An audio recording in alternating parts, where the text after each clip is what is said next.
Hello everyone on the internet. Welcome back to the beginning of a series that we did last year, and we're going to do it again, even though it didn't really get watched, but that's okay. This season's going to be way more crazier than last season, so it should be very exciting. So this is a board game tournament. We have a whole bunch of board games.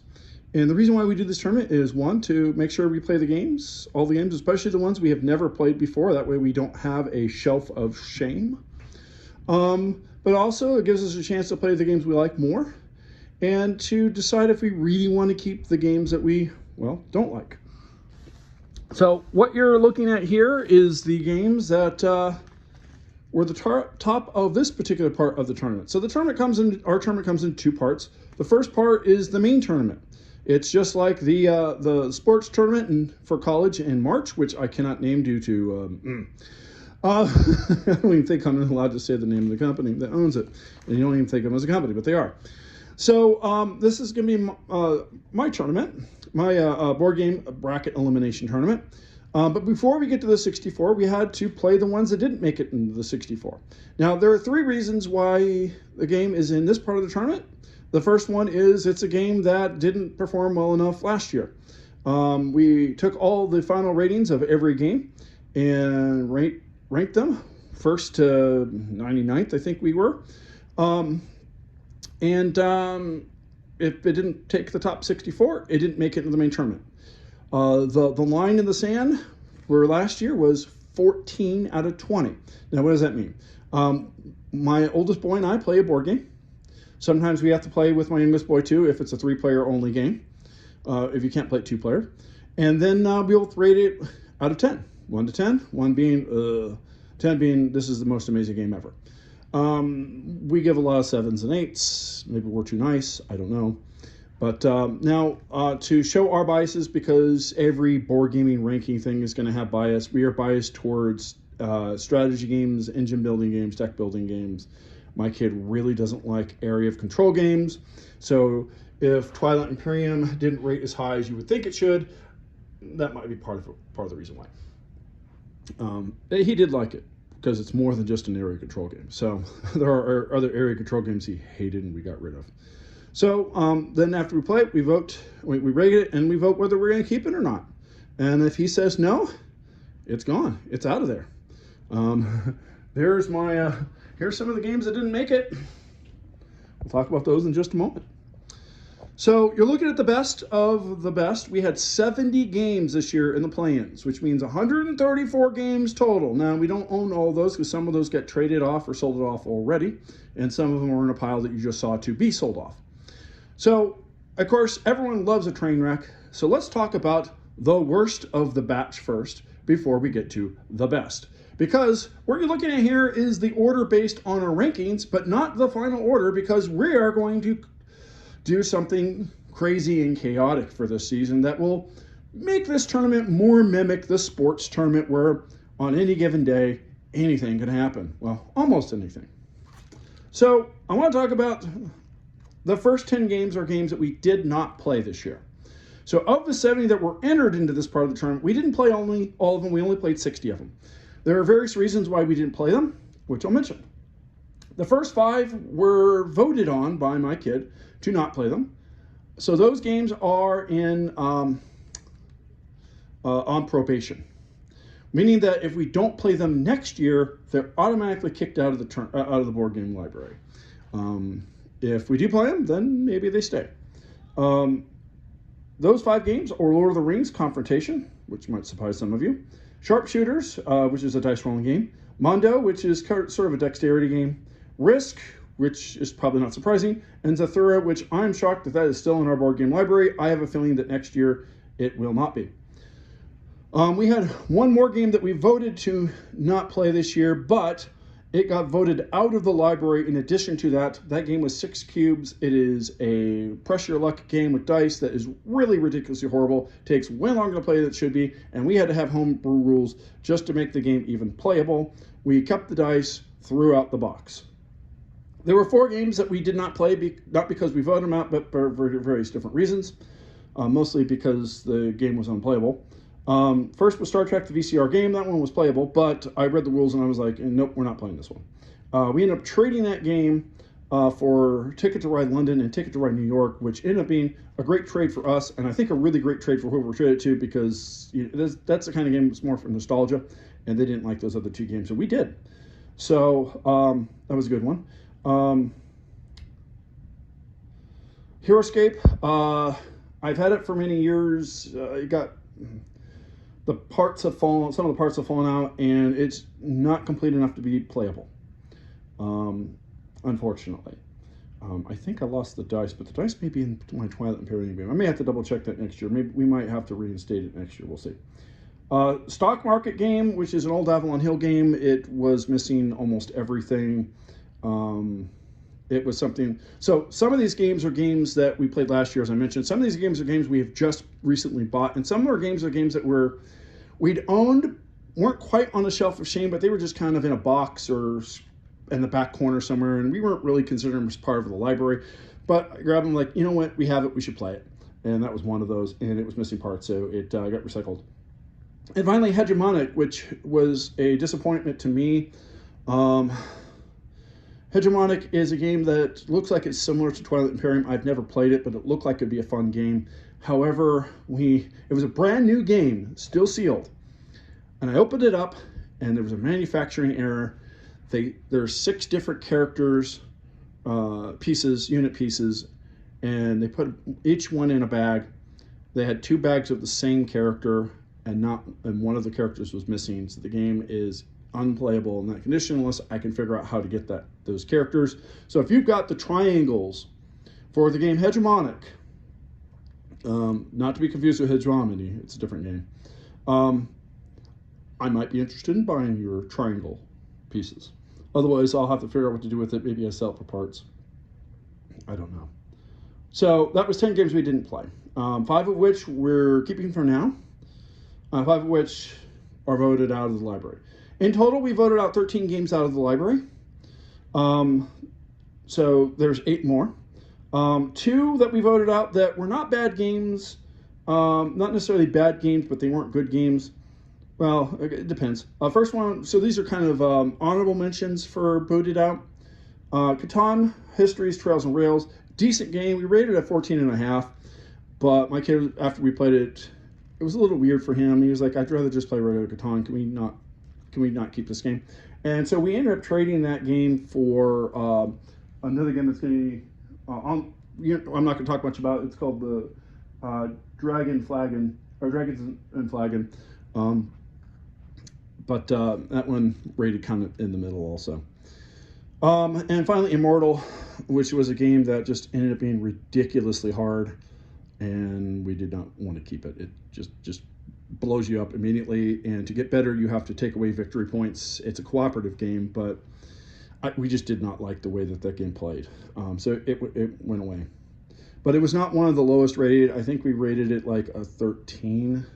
So it wasn't completely horrible, but it wasn't good.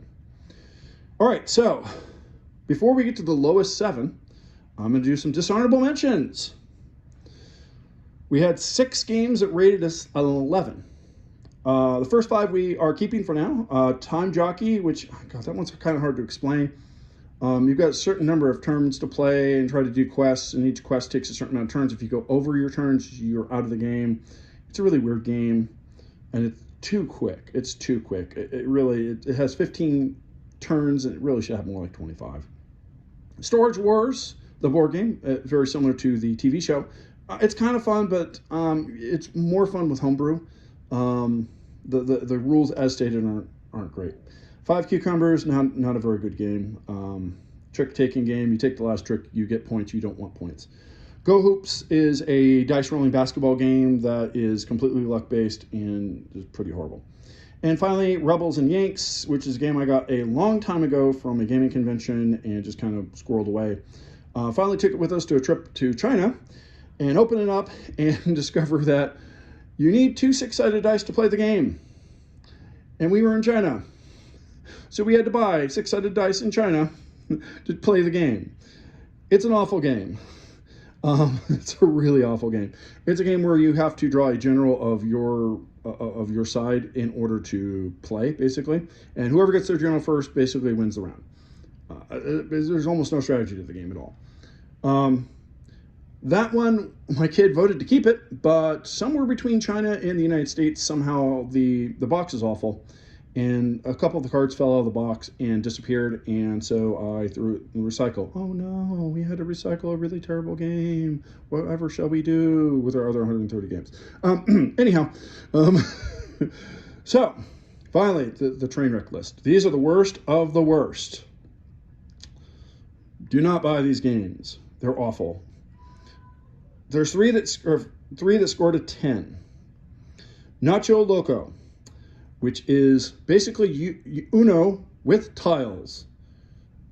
Maybe slightly better than Uno. I don't know. It depends upon how much you like the card game Uno. It's awful. It's terrible. My kid wanted to keep it. I don't know why. So we kept that one. Express Route, which is a game where you're trying to deliver goods, kind of like a cross between Ticket to Ride and Empire Builder, except a lot less fun. It's cooperative and it's ridiculously hard. And yeah, we hated it. It's out. Out of our library. Vote out of our library. Galaxy Command is a game we had for a long time. Sometimes you have games where at first, the first time you play it, it's kind of fun. The second time, it's still kind of fun. But every time you play it, it's a little bit less fun. For us, that was Galaxy Command. And eventually, we realized how luck-based it was. And so it got voted out of the library. But it's a game we got for cheap. And so we got our monies out of it. And we played it quite a few times before it stopped being playable. But, you know, that's what's going to happen with your board games. Some of them, eventually, their expiration date's going to hit. You've played them too many times. You don't want to play them anymore. At that point, give them a new home. Give them a new chance to be played. And that's what we're going to try to do with Galaxy Command. All right, we had 2 9s. The first one we kept. Why did we keep a 9? Because my kid wanted it. It's the first time we'd actually played it. This was a deck of cards I had just sitting, not a regular deck, just sitting just kind of in a corner, and I wasn't paying attention. I finally grabbed them and was like, oh, let's play it. Battleship, the card game. And so we kept it. Not a great game. I'd rather play regular Battleship. Next, we have Doctor Who, the DVD game. Really terrible game. It's roll a die, move. That's it. There's no strategy at all. You answer a question. The questions are either really simple or you have to know everything there is to know about Doctor Who for 50 years to be able to have a chance to answer it. What actor played this random character that is not an important character in this episode or not even shown in the video? Yeah, it's just terrible. Either just read the questions and just play trivia with the questions, or the DVD is interesting, but I'd rather just watch episodes. Terrible, terrible game. And so that gets us to our 2 worst games, the train wrecks of the train wreck. Rook, an old card game, we give a 6 out of 20. Out of 20, not out of 10, out of 20. My kid rated a 4, I rated a 2. Terrible game. And finally, our worst of the worst, Millborn. 5 out of 20, god-awful game. We traded it, because it was an older, more collectible copy, for Express Route, which ended up being a bad game. So, we want to trade Express Route for another game that we're going to hate. Please, please. So that is the worst of the worst. So now, to the main special. The best of the best. Who won our play-ins? And keep in mind, last year, our winner of our main tournament came out of the play-ins.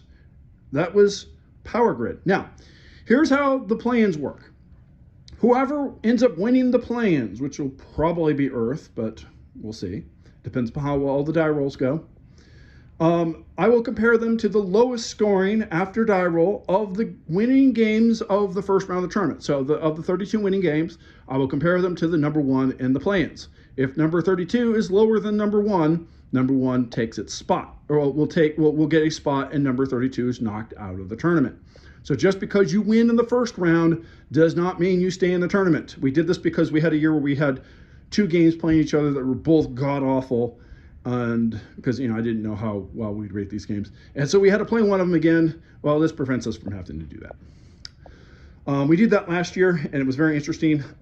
We had a 3 seed get knocked out, all the way down to 7 seeds. We didn't have any 8, 9 seeds knocked out, which seems strange, but if you think about it, 8 and 9 are so close. If one of those teams does bad, the other one's probably going to do good, and the winner of that game is going to have a decent score. Much better than if a 7 does bad against a 10.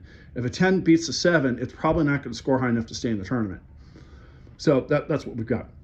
Then after that, we go to the second place team. Does it beat number 31? And then to 3 and 30 and so on and so forth until the playing game is no longer better, and it has to be better than the game in the tournament. So if we get after the top 6, if number 7 in the play-ins is an 18 after the die roll, and the 7th worst in the tournament is an 18, the game in the tournament stays in the tournament.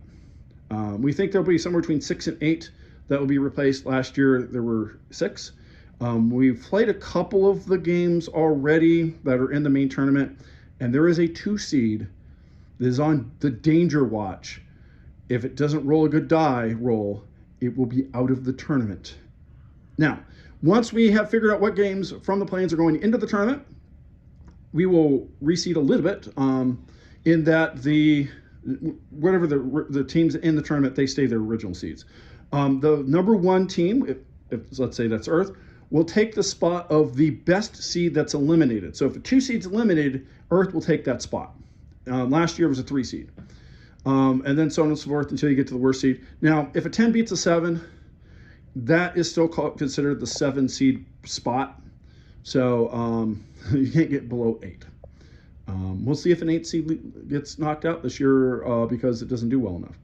All right, so now before I get to the scores, the range of scores on these games on the table range from 18.25, which is Earth, all the way down to 15.5, which is the bottom 2 rows.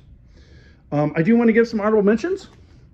4 teams that scored a 15, 3 of which were teams that were in the play-ins last year, didn't do well enough, and did a little bit better this year. They have a chance to make the tournament next year, but it's going to be tough. It's going to definitely take a 15 to make the tournament next year, the main tournament next year, where this year you needed about a 14.5. So they may or may not make it. Those 4 teams are, there's 3 teams that were coming in from last year: Betrayal in the House of the Hill, Tanari, and Forbidden Desert. And then the 4th one is a newcomer, Nemo's War, the Ultimate Edition. That one was a hard game, so maybe if we play it again, we'll like it more. We'll see. All right, so right now, as it stands, from the base score, Earth is an 18.25. Zombie World is currently sitting at number 2, which is an RPG card game. My kids had a lot of fun with it, even though they killed themselves off. They seem to enjoy it because of that somehow. I've got some weird kids, but don't we all? It scored a 17. So in order for Zombie World to beat Earth, Earth would have to roll a 3 or less, and Zombie World would have to roll extremely high. Now, first tiebreaker, whichever game has a higher base score automatically wins. The second tiebreaker, my kid and I choose which game we like better of the 2. So if there's 2 of these 4 16.5s, and they both roll the same die roll, it'll be based on our order of picking those 4 games to decide which one gets the better spot. If that does not solve the tie, meaning that we rated them the same somehow, both the games the same somehow, like maybe I give it first and he gives it 4th, and I give the other one 4th and he gives it first, so that's 5 points. Then we will have to do a die roll, a non-scored die roll, like high, low, evens, odds, something like that. On the table, they are ranked for the 16.5s and the 15.5s. They are ordered in the rank that we rank them. We did not rank the 16s because it's only 1 in 6 chance that I roll the same die on 2. Now you'll notice for 3 of these there is a piece of paper. That is because we don't just play physical board games. We sometimes play digital board games, and there are some board games we have the digital copy of. So in case you're wondering for that. All right, so 16.5, we have Twilight Imperium, Burger Joint, Terraforming Mars, and Spectaculum, which I think was pretty much kind of overrated, and I think that one will drop in ratings. If it makes it on to the next round of the tournament, I think it'll get blown away in the second round. And I think next year it'll drop. Eventually it'll end up in the play-ins. It's an okay game to play at first, but it had the new game smell. All right, we have 2 games of the 16, Quilts and Cats of Calico and Quick and Undead. I won't go over a lot of what these are, except for maybe the winner and the second place. I'll maybe explain what they are and why we like them so much. If you want to see all of the 70 games, I will copy and paste my spreadsheet into the description so that you have the entire links. Because I'm not going to go over all the 14s and 13s, you know, because you've got the Monopolies and the Battleships and the Saris and the Risks and wait, how is Sari not? Oh yeah, I guess Sari got up to an 11 this year. Or 12. No, really? Sari wasn't down there? Huh. Maybe it hit at 12 this year because my kid kind of likes it. All right, the rest of these are 15 and a half. Basically, my estimate is that it's going to take an 18 and a half to make it to the main tournament. So that's why the 15s are not here. So if a game in the main tournament scores at 18 and a half or better, it's probably safe. If it scores an 18 or less, it's probably out. In the case that an 18 from the play-ins would make it, and we don't have enough 18s from these 16 games, I will roll dice for the 15s to see if I roll any 6s. I rolled a die for Ticket to Ride Trails and Rails just for the hell of it. I rolled a 6. So that one's at 17 and a half after the die roll. So there's the low bar, the beat. All right, so and they're in the order. We got Ticket to Ride London, Pinata, Everdell, the digital version, Rivals for Catan, Hero Quest, Masterpiece. Sometimes we get some older games in here. One Night Ultimate Werewolf, and Rain. And you can see where I got it from and what I paid for it. Oh no, the horror, I got a game from Goodwill. All right, so anyhow, we're gonna start with Earth. Because Earth has more than a 1-point lead, it just needs a 4 or better in order to automatically win the tournament. And the die roll is, for the tournament, is Earth the winner? The answer is maybe. So that means it has a final score of 19.25. It is at risk. Any of 6s from the 16 and a halves will overcome it. It could take as low as 6th place. All right. Zombie World can now take the first spot. It just needs to roll a 5 or a 6 to win the tournament. Will Zombie World win the tournament? It will not. It finishes with an 18 and a half, which should be enough to get it into the tournament, but not enough to win. And so a lot of teams can now leapfrog Zombie World. All right, so we got Twilight Imperium, Burger Joint, Terraforming Mars, and Spectaculum. If any of them roll a 6, they win the tournament. If they roll a 5, they'll be in 2nd or 3rd place, depending upon if someone else rolls a 6. All right. This light blue die is for Twilight Imperium. The dark blue die is for Burger Joint. The small green die is for Terraforming Mars. And the red die is for Spectaculum, which is a red box. Hey, I didn't do that on purpose, but sometimes that doesn't count. All right. Who's going to be the winner of this tournament? It will be decided with this die roll.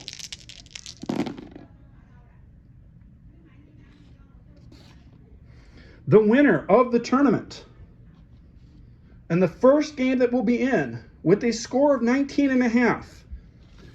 Shock and surprise. Burger Joint wins. Earth is 2nd. Twilight Imperium scores an 18 and a half. We'll see what it does. It might still be overtaken. It looks like Zombie World, well, Zombie World could still fall, but it right now is sitting at 3rd. Zombie World is currently sitting at 3rd. And Terraforming Mars and Spectaculum will definitely not make the tournament. Unfortunately, they didn't roll high enough on the die roll. All right, so Earth, by the way, is a game with cards, strategy card game. It is a lot of fun. take Wingspan, but to the nth level, and I've heard it also similar to Arc Nova and a bunch of other games. It replaces a lot of game. Really great game. Won so many worlds for 2023. It is an extremely fun game. I'm very sad that it got beat by Burger Joint, but Burger Joint is kind of a fun Rio Grande game. It plays quick. My kid really liked it. It was kind of fun. I don't know how much staying power it has. Will it win the tournament? I don't think so. But you never know. It's going to be a lot based on buy rolls this year. So, you know, if it scores a 16.5 in every game and it rolls a 6, it has a chance, especially if its opponent rolls a 2. Twilight Imperium is an area control slash role choosing game. So like a combination of Risk and Puerto Rico. Pretty fun game. It does take a while to play. The one thing I don't like about Twilight Imperium is that, this is the 3rd edition, by the way. It probably is fixed in 4th edition. 2nd edition was a slog. This one's a lot better than the 2nd edition, I think. The one thing I don't like is your secret objectives. Some of them are ridiculously hard. And if you get that card, if you get a ridiculously hard one, your game's already over. And some of them don't scale well to different numbers of players. So a card you get with a 6-player game versus a 3-player game can be very different.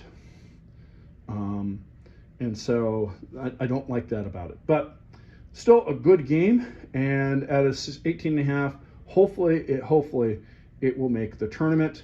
Right now it is currently sitting in 4th place behind Zombie World. Zombie World and Twilight Imperium both have an 18.5, but Twilight Zombie World has the tiebreaker. All right, now Quilts and Cats, Quick and the Dead. The big die is for Quilts and Cats. The smaller green die is for Quick and Dead. They need a 5 or 6 to make it into the tournament. 5 or 6 to make it into the tournament.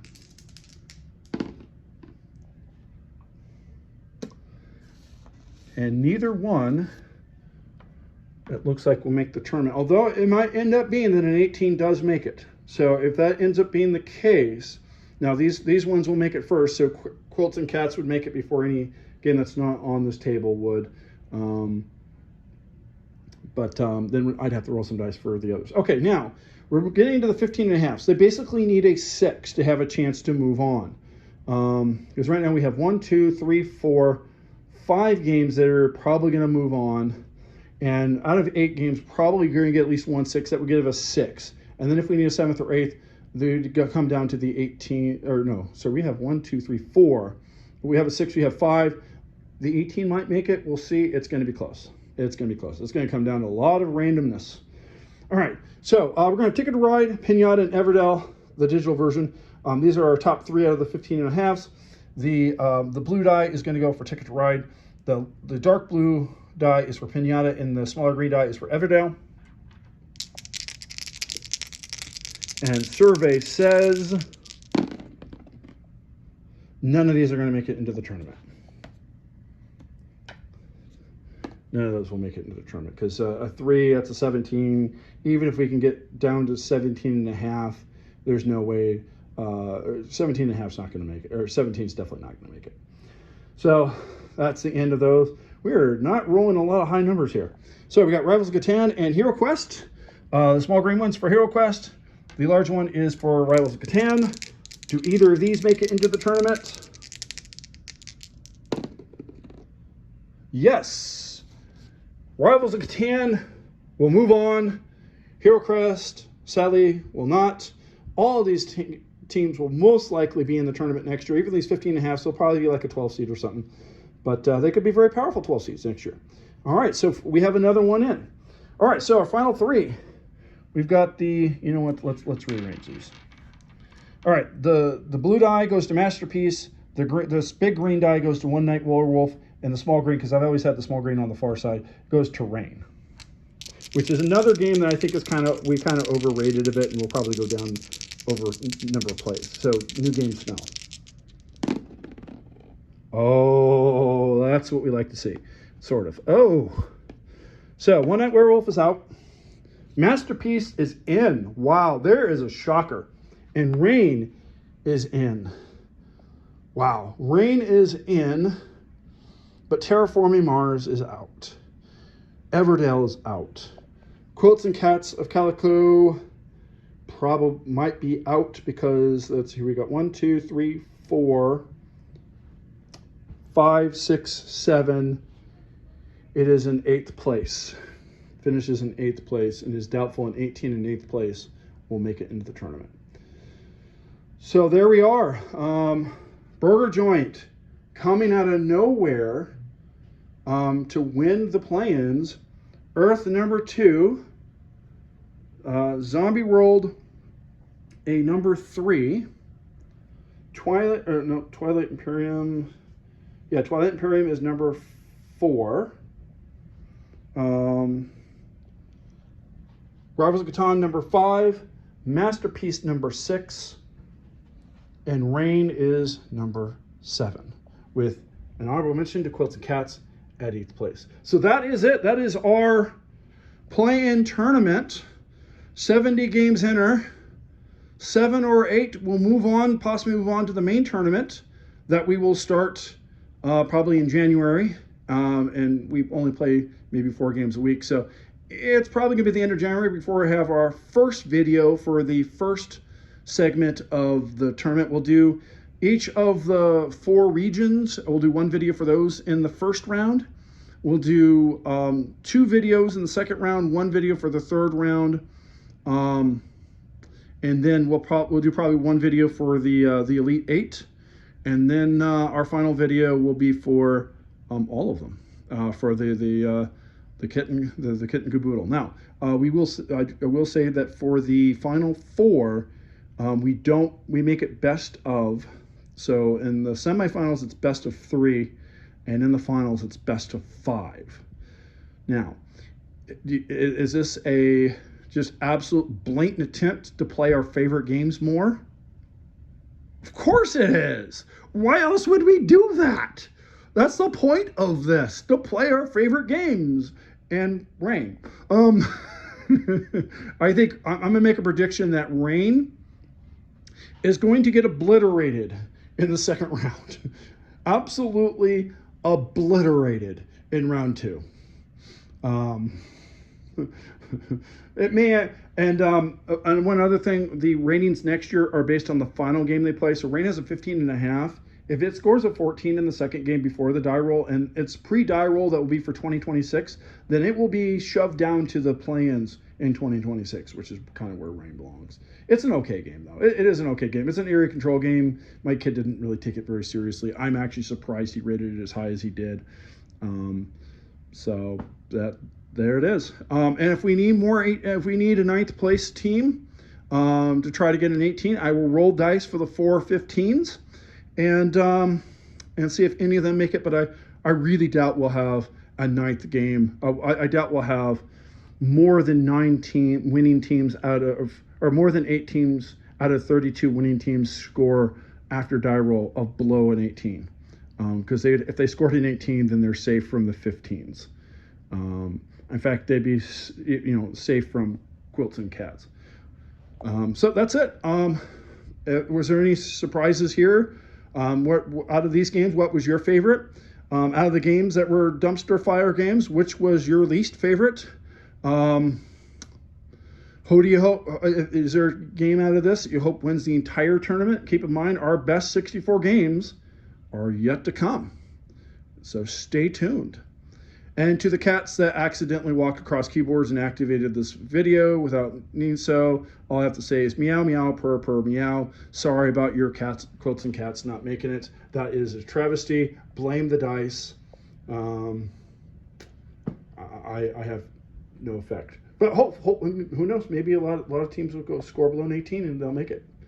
Could be some bad die rolls coming up. You could get a team that scores a 17, like awesome, and then it rolls a 1. It could happen. All right, so until then, we'll see you at the end of January. Goodbye.